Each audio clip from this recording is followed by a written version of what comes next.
السلام عليكم ورحمة الله وبركاته. أهلا وسهلا بكل متابعين ومشاهدين قناة محمد الدهشان.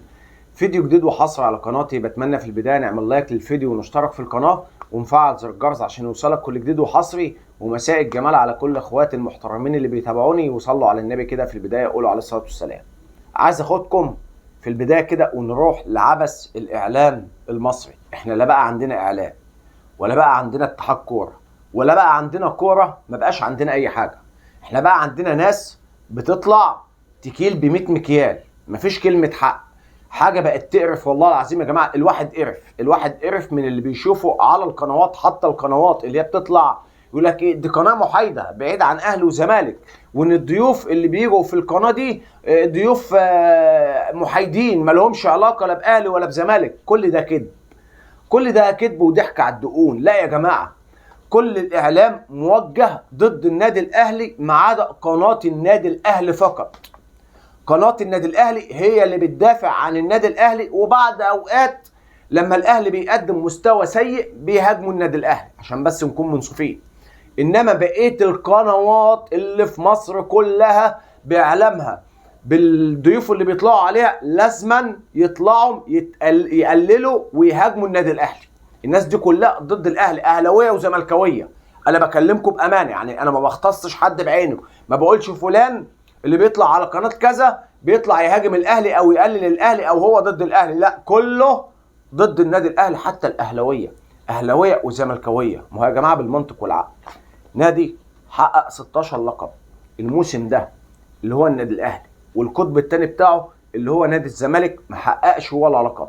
بالعقل وبالمنطق، مين اللي المفروض الناس تتغنى بيهم ومين اللي المفروض الناس تهاجمهم؟ وانت مغمض هتقول للناس المفروض تتغنى بالنادي الاهلي لانه حقق 16 بطوله الموسم ده في جميع الالعاب، 2 قدم و14 صلاه. ومين اللي المفروض يتهاجم؟ هتقول للزمالك لانه ما حققش ولا بطوله.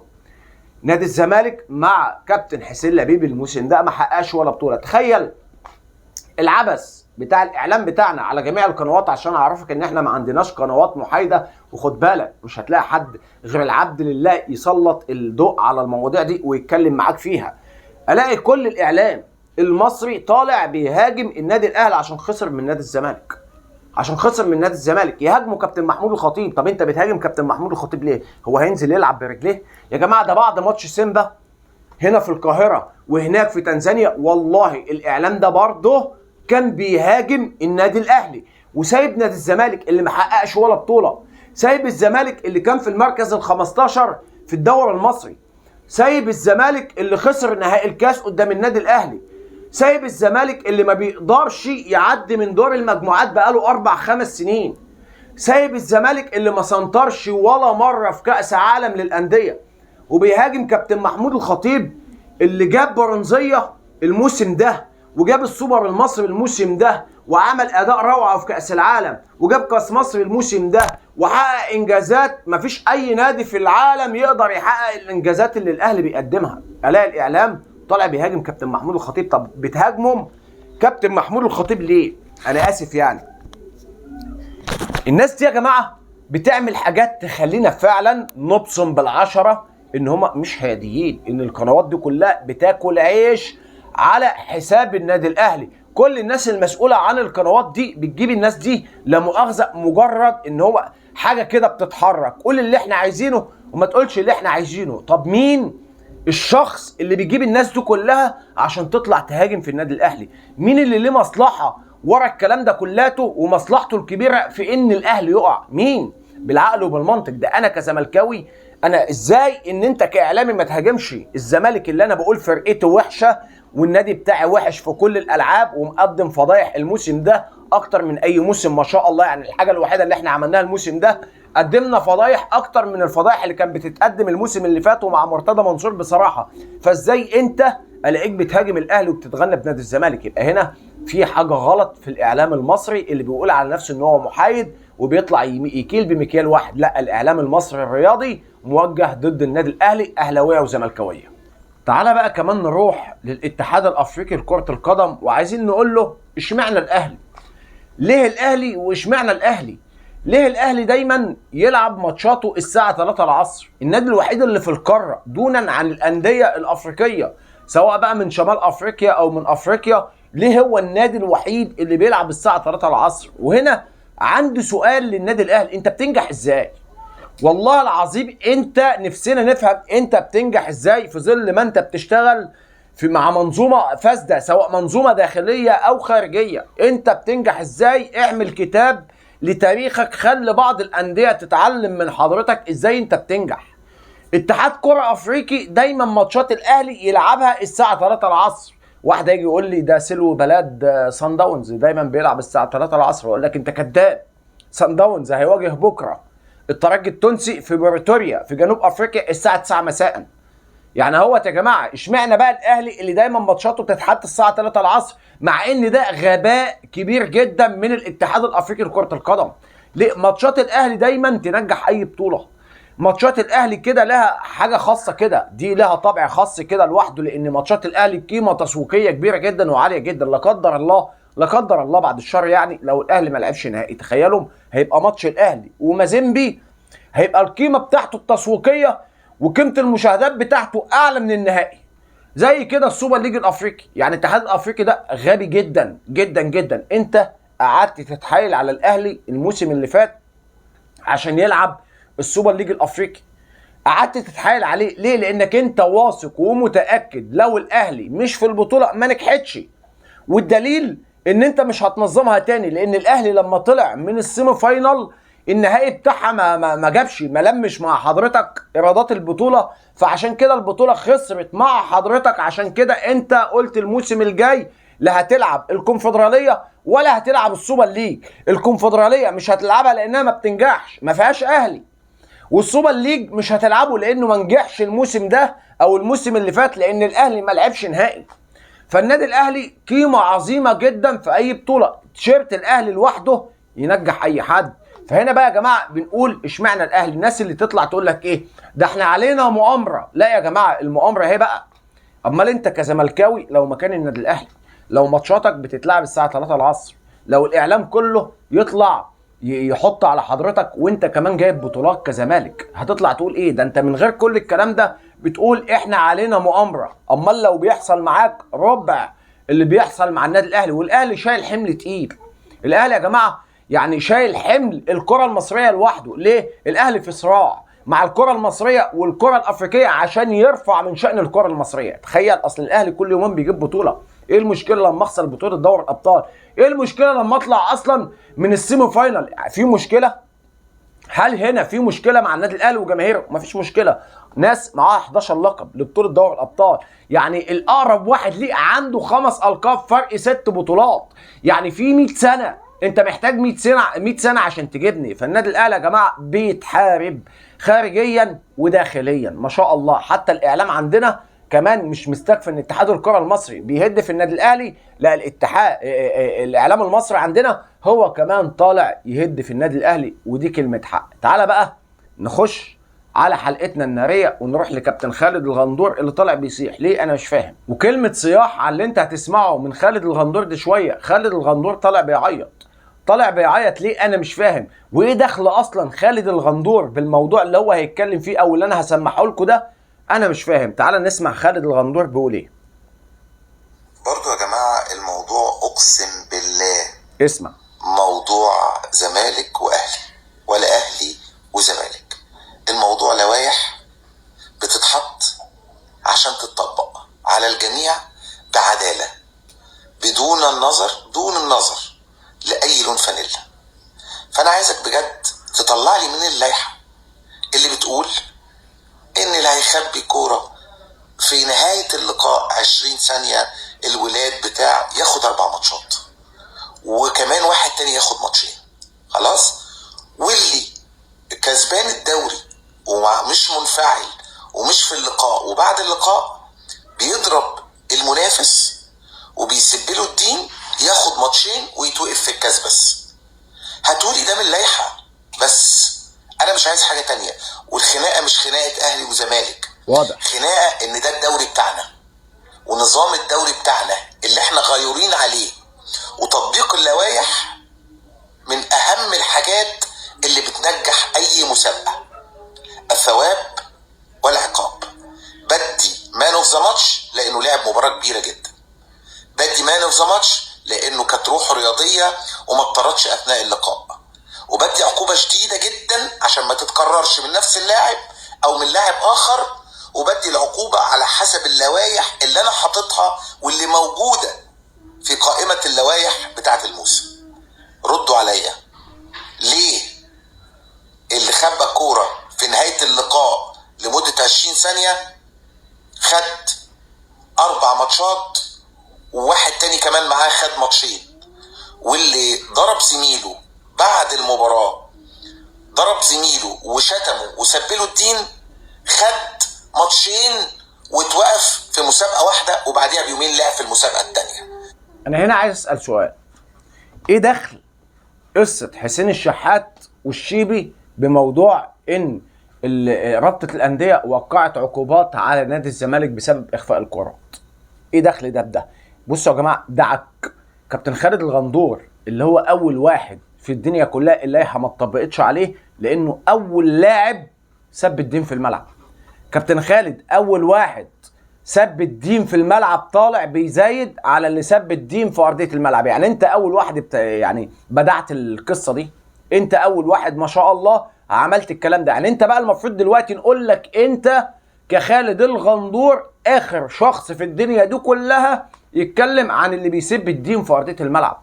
انت سبيت الدين في ارضيه الملعب للحكم لما كنت قاعد على الدكه، قمت من على الدكه لا مؤاخذه كنت لابس شبشب ساعتها في رجليك وجريت على الحكم قعدت تشوح له وثبت له الدين. اللائحه اتطبقت على حضرتك.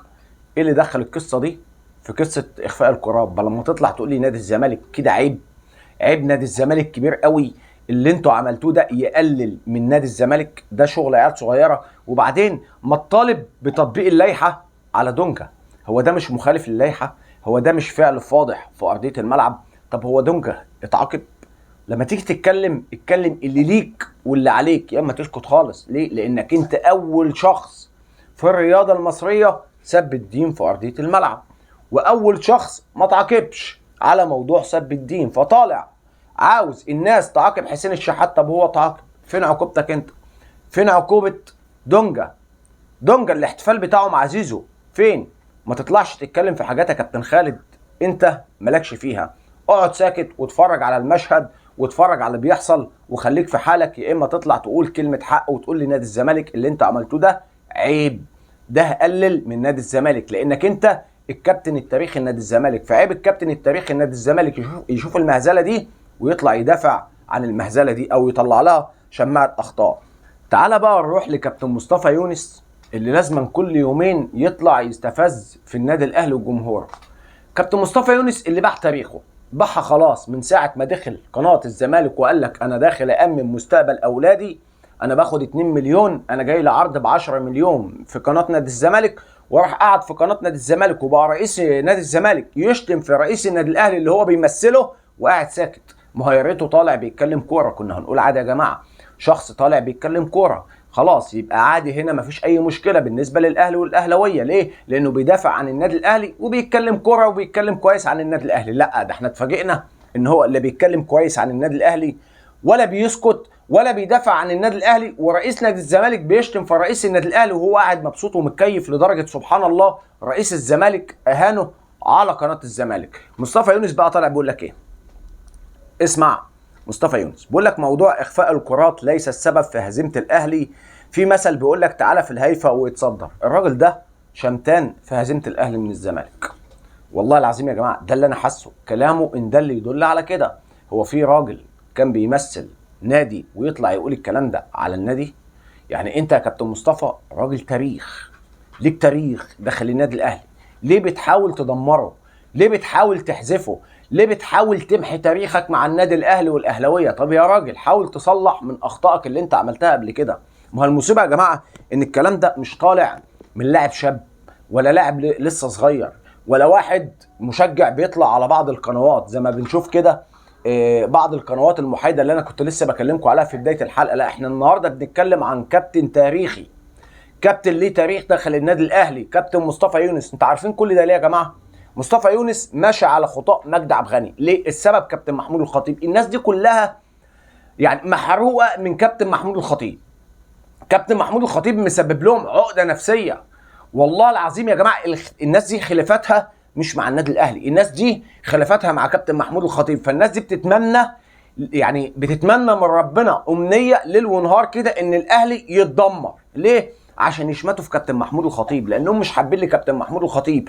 كل ما كابتن محمود الخطيب ينجح والاهلي يعلى معاه، كل ما الناس دي تصغر وتتضايق ويبقى عندها يعني الحرقان جواها يزيد.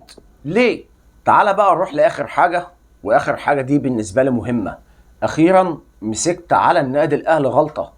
ايوه، واحد هيقول لي فرحان يا ابو الدهشين، اقول لك اه يا عم، اه يا عم، انتوا ما فيش ورا منكم غلطه، انتوا ما بتخلوش وراكوا ورا. اخيرا مسكت على النادي الاهلي غلطه. بس للاسف الشديد يوم ما امسك غلطه على النادي الاهلي يطلع الزمالك برضه غلطان في نفس الموضوع. يعني الاهلي مديون بمعنى اصح لجهه كده معينه. هطلع بقى اتكلم عن الموضوع ده، ابص الاقي الزمالك مديون اكتر من الاهلي لنفس الجهه. يعني ما شاء الله الاهلي مديون يعني بمعنى اصح لاستاد القاهره بمبلغ مالي معين. هطلع اتكلم عن النادي الاهلي، ابص الاقي الزمالك مديون اكتر من النادي الاهلي برضه لاستاد القاهره. يعني اسمع الفيديو ده كده عزيزي المشاهد، فيديو ظريف والله العظيم، يعني فيديو من الفيديوهات اللي انا بحبها. اسمع كده. ديون يا اسمع يا دكتور وليد كابتن اسلام، انا من ساعه ما توليت المهمه في استاد القاهره ونادي الاهلي ونادي الزمالك، حتى وانا بكلم حضرتك كل مباراه بتدفع الفلوس بتاعتها قبل المباراه ب 24 ساعه. طيب في ديون متراكمه قبل كده ولا لا؟ في ديون متراكمه على نادي الزمالك سابقه وليس حاليا. حلو قوي. قد ايه بقى؟ احنا في مبلغ في نزاع عليه قضائي تقريبا 3 مليون ونص. ما شاء الله. بنلعب شكل يعني في مشاورات مع كابتن حسين لبيب ان شاء الله ان يتم الجدوله يعني. بس دي قديمه دي ما هو بيقول لك من قبل ايام الهيصه. ايام الهيصه دي قديمه. وطبعا كابتن حسين لبيب مشكورا يعني بكلله كل الاحترام ما تاخرش وقال لك احنا هنعمل جدوله وهنعمل طريقه سداد ليها. وبصراحه يعني مش متاخرين في اي حاجه. في الوقت الحالي قبل المباراه ب 24 ساعه اداري نادي الزمالك بيتواجد، بيكون مسدد رسوم المباراه، وده ما كانش بيحصل قبل كده تماما. فدي طبعا سهل علينا حاجات كتير. ما كانش بيحصل. طب الحمد لله. كل المديونات السابقه متبقي تقريبا حوالي مديونيه حاجه بسيطه جدا، حوالي مليون وكسور. دي كانت تلفيات سابقه وكانت برضو داخله في نزاع قضائي وجاري برضو تسويتها. وفي الامور الطبيعيه طبعا كل قبل مباراه سداد المديونيه بتاعت المباراه، فمفيش تاخير في المديونيات في الفتره الاخيره ديت. فده اللي مساعدنا ان يعني الامور تبقى متزنه شويه عن الوضع السابق. الاهلي والزمالك مديونين لاستاد القاهره. الماتش ب 150,000 جنيه. استاد القاهره اتعلم، قال لهم لا انا خلاص، انا اتعلمت من اللي فات، ادفعوا لي الفلوس قبل اي لقاء، مش همشيها زي الاول. الزمالك عليه 3 مليون ونص لاستاد القاهره. بنلعب شكك حتى في الارضيات اللي احنا بننزل نلعب عليها ماتشات مهمه بنلعب عليها شكك. هناكل برضو اتعاب استاد القاهره ده بقاله سنين. والنادي الاهلي ايه؟ انت اتعلمت ان الزمالك انت عليك مليون وشويه ادفعهم، انتوا معاكم ما شاء الله قد كده، ما بنقش خمسه وخميسه، بس انتوا معاكم، احنا بنكح تراب. احنا عندنا عذرنا. احنا يا جماعه ده احنا كنا مديونين. كان في دين على نادي الزمالك مليون جنيه الحلاق. ليه؟ لان احنا معناش، احنا فعلا معناش. احنا يعني احنا يجوز علينا الصدقه. عارفين الصدقه اللي الناس بتطلعها في رمضان المفروض تطلع على نادي الزمالك، المفروض تطلع على نادي الزمالك، لان احنا مديونين لطوب الارض. انا خايف لا يكون بتوع القهاوي اللي حوالين النادي ليهم فلوس عند النادي الزمالك. فدي جديده على الاهلي ان هو يبقى مديون لاستاد القاهره. ليه يا اهلي؟ ليه تخش في نزاع قضائي ومحاكم وحاجات ادفع للناس فلوسها، ادفع للناس فلوسها وما تبقاش زي نادي الزمالك. نادي الزمالك معاه عذره، احنا غلابه، احنا على باب الله. واخيرا يا جماعه مسكت غلطه على النادي الاهلي. يعني اللي موجود في الفيديو يقول لاي حد مش موجود في الفيديو ان الاهلي مديون بمليون وكسور لاستاد القاهره. طبعا عزيزي المشاهد انا وصلت لنهايه حلقتي، اتمنى في النهايه نعمل لايك وشير. استنوا في حلقه جايه، اشوفكم على خير والسلام عليكم ورحمه الله وبركاته.